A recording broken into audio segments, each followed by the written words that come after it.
Well, the federal government is facing calls to stimulate the economy after being forced to slash the budget surplus to a lower than expected $5 billion. Welfare advocates, business groups and unions say it's not enough to get the budget back into the black if economic growth and wages are struggling. Joining me now, James Cullen, the Senior Director at Cornerstone. James, good morning. Thanks very much for joining us. So what was your view of MYEFO?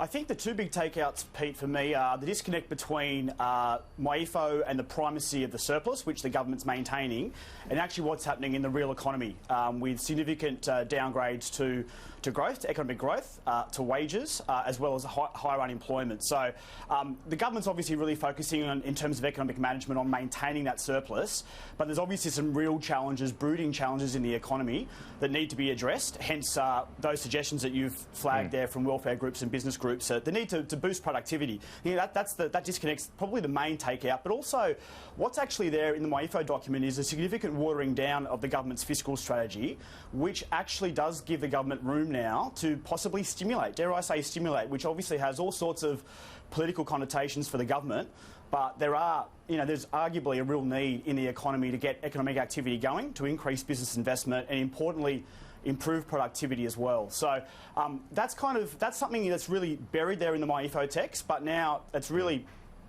game on in terms of the government and the 2020 budget and what it might do with tax and spending and even Newstart, who knows? Well, I guess attention now does turn to the budget next year. And what sort of stimulatory measures are you talking about, James? I mean, should there be more business incentives out there?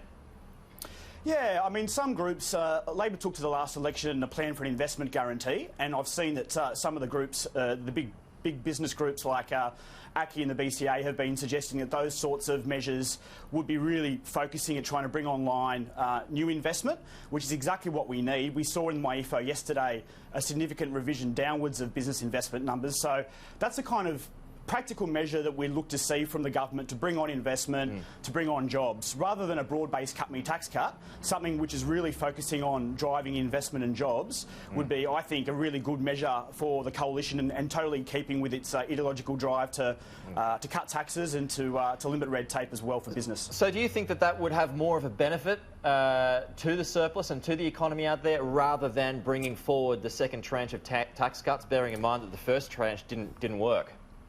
Yeah, I mean, there's no reason why you couldn't do a bit of a mix, as well as perhaps some infrastructure spending as well, which the RBA's been solidly on the record now calling for that as well.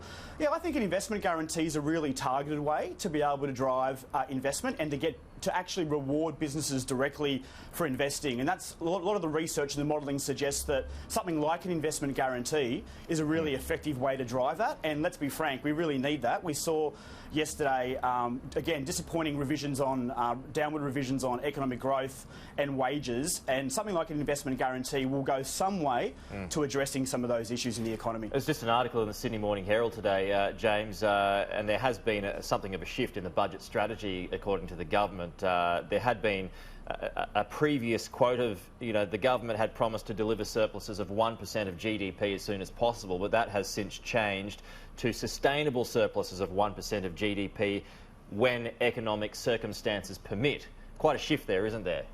Yeah, and there's a couple of other bits and significant moves there as well, Pete. There's traditionally been almost a bipartisan objective to offset all new spending, and that was sort of that always would be specified in the fiscal strategy document. That's no longer there now. And then you might recall even the last budget the government promised to eliminate net debt by 29-30. That's gone from the budget. So I think, look, some economists would argue that some of these decisions do give the government room to practically look at stimulating investment, to be able to spend a little bit more than perhaps the government was planning to do. And so I suppose you could see that this MYEFO does pave the way for perhaps more of a stimulus coming forward in the next budget. So it's practical. Obviously, the politicians will duke it out in terms of what that means and the fact that there's now effectively a new fiscal strategy, or certainly a weaker fiscal strategy. But then there's now room for the government to actually properly engage in debates with business groups and welfare groups about what practical measures it can now bring forward in the next budget. OK, James Cullen, the Senior Director at Cornerstone. I really appreciate your time. Thanks so much for joining us this morning.